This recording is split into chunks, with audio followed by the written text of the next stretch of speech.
As an African Jamaican going into the international market, you're going into racist societies. Being more compatible to the consumer, who are majoritively white, the light-skinned Jamaican artist becomes more marketable.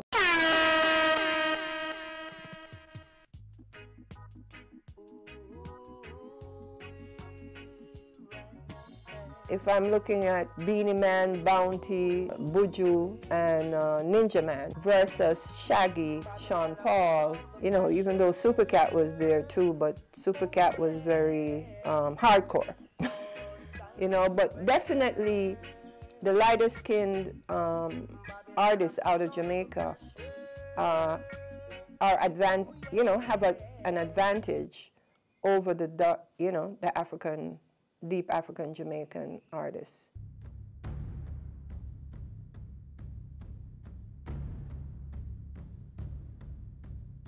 Most of those artists are now banned out of America. They're suffering from prejudice coming from their supposed views on the gay society.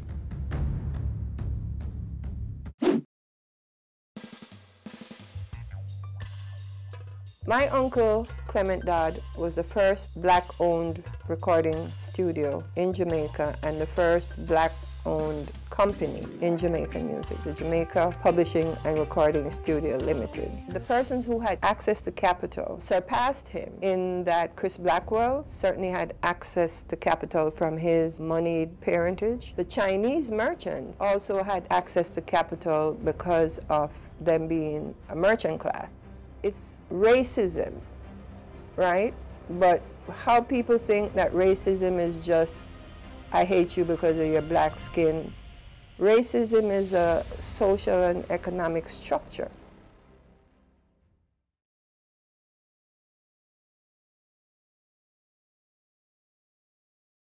When I look at the success and where Jay-Z and Beyonce was, and know that that's where I started with Supercat and Dinah King and, you know, Cobra and all these other artists, I have to appreciate that we're not going to get our success in a straightforward way. We have to develop a different model in order to harness our success and influence.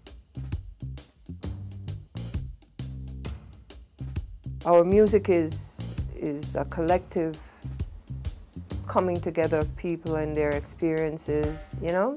Nobody, even to today day, you know, 60 years after the industry is born, music is still created not by paperwork or identifying yourself before you come through the door. It's still how folk create music. Western capitalist system is not aligned to that, you know. It's aligned to the individual, but we are what someone would say a neo-folk.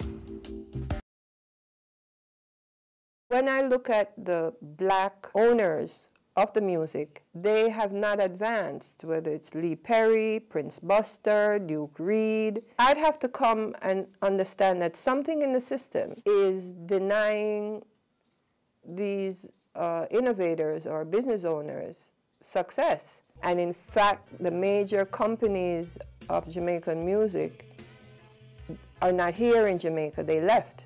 Randy's downtown, you know, who were a major distributor, they're in New York as VP Records. Studio One, my uncle, he left also in the 70s, and he's Music City, Cox's Music City in Brooklyn, New York. There must be some hostile conditions here in Jamaica, not just for the artists, but also for the business people. Why they feel that they could not grow like a Grace Kennedy or a Red Stripe out of Jamaica. I've been told that, you know, my uncle Clement Dodd is a robber. You know, Chris Blackwell is one of the most, you know, challenged persons. He robbed this, robbed that. And the idea that the artist and the musician is not represented and don't actually know the chain of how value is created and developed leads for a lot of conflict. Because I've lived all sides of the equation with like Sugar Minot and Youth Man Promotion and seeing the desire that he wanted to escape, or even the Wailers also, the confines of Coxsone, and developing their own labels and for more control. And then they themselves get into the same capital sharing issue where they then become defined as robbers of each other or of the artists that they were planning to liberate.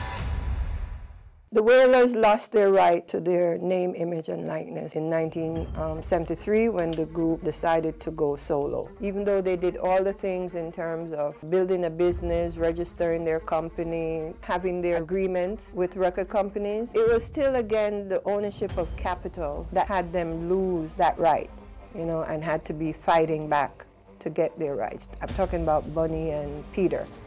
Because even though they're 1/3 owners of the music output, it was redefined based on Island Records and Chris Blackwell, giving the group name, title, and image and likeness to just Bob Marley. And so Bunny and Peter are paid equally with Bob for the catalog, but they're not seen. But I don't have it that it's Bob. I just have it that it's the commercial system of capital that chose this route, and then it's just for the rights owners, Bunny and Peter, to fight and defend to get it back.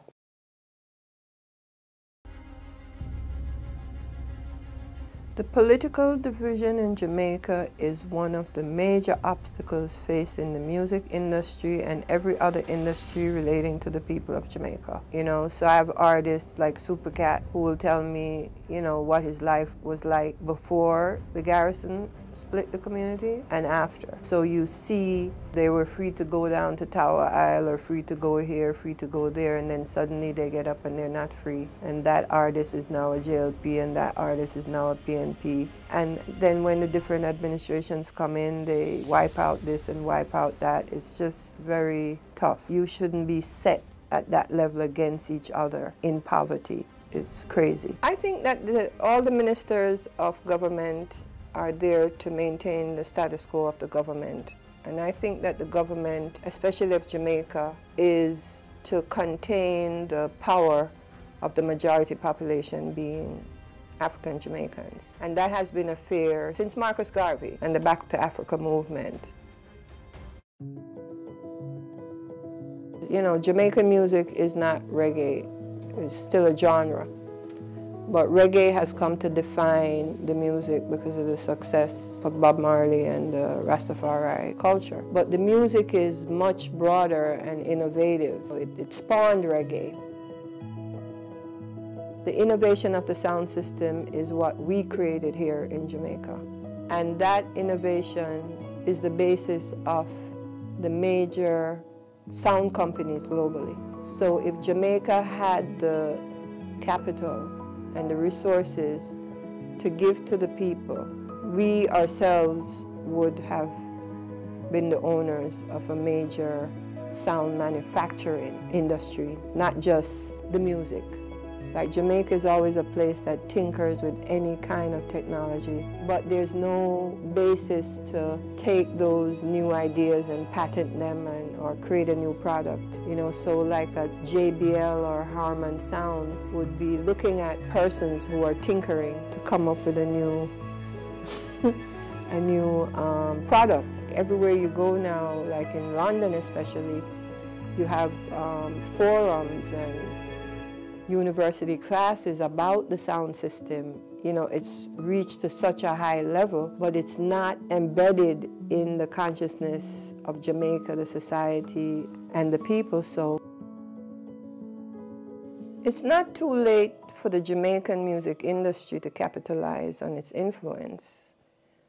It's an issue of who controls the Jamaican music industry. Who controls it? The people who control the Jamaican music industry are the people who control the economy of Jamaica. Jamaica, no matter what product you have, whether it's music or sugarcane or banana or whatever, it is controlled by who owns the capital, right? So the Jamaican music industry, the artists and the creative people do not own the capital. They only own their output. And so because we are not in control of the capital, we're not in control of the policies and the decisions and the growth of the industry.